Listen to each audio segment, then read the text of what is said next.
America's war on terrorism began in 2001 following the September 11th attacks on our World Trade Center.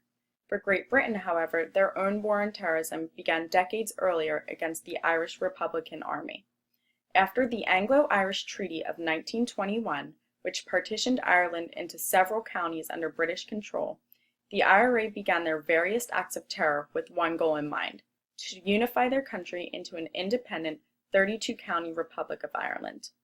By the 70s, the violence began to creep into England, forcing the British to confront the problem of Irish independence. The IRA's first attacks against the British began the evening of October 5, 1974, in Guildford, England. Two pubs were targeted because they catered to many members of the British military. 5 people were killed. About 1 month later, the IRA killed 2 more people with another public bombing. The following week, another explosion occurred, but it was the IRA operative who was killed when the bomb detonated prematurely. In retaliation for the failed mission, the IRA initiated their most fatal attacks. On November 21st, the IRA targeted 2 more pubs. These attacks resulted in the loss of 21 innocent lives, and 161 people were injured.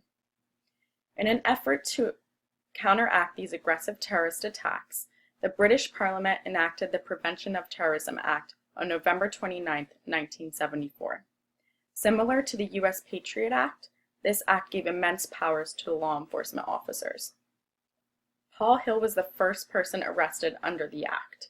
Hill was interrogated for 24 hours, which he not only experienced physical brutality and a gun was held to his head, but the police also threatened to harm his pregnant girlfriend.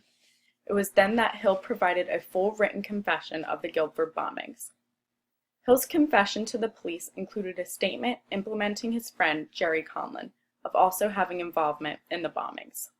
2 days later, Conlon was arrested. After being threatened, intimidated, and warned that his father would be arrested if he did not cooperate, Conlon too admitted to the Guildford bombings. During Conlon's investigation, he also revealed the names of 2 other accomplices, Patty Armstrong and Carol Richardson. They were arrested 3 days after Conlon's admission and confessed within 48 hours. The 4 suspects became known as the Guildford Four. All 4 were tried in September of 1975 for their admitted involvement. The Guildford Four challenged the admissibility and reliability of their confessions. There were numerous issues leading up to each of the 4's confessions. Each had been denied access to an attorney during their investigations. All of the suspects provided strong alibis with witnesses to testify that they were nowhere near the bombings at the time that they occurred. No evidence was ever introduced that proved the 4 were members of the IRA. Overall, there were over 100 inconsistencies between the confessions of the 4. Still, the Guildford Four were convicted of murder and conspiracy charges. Though they received life sentences, British law required that the presiding judge recommend minimum sentences. Armstrong received 35 years to life. Richardson, 20 years to life, and Conlon, 30 years to life. The judge made it clear, however, that these minimum terms were not meant to imply that they would ever be released from prison. Hill received the harshest punishment. The judge sentenced Hill to life in prison without the possibility of parole. These sentences were reported to be the longest ever in the history of British courts. Meanwhile, in December of 1975, 4 IRA members were arrested and later revealed the names of other members of the terrorist group. 2 of the members eventually confessed to the Guildford bombings and also insisted police that Hill, Conlon, Armstrong, and Richardson were innocent.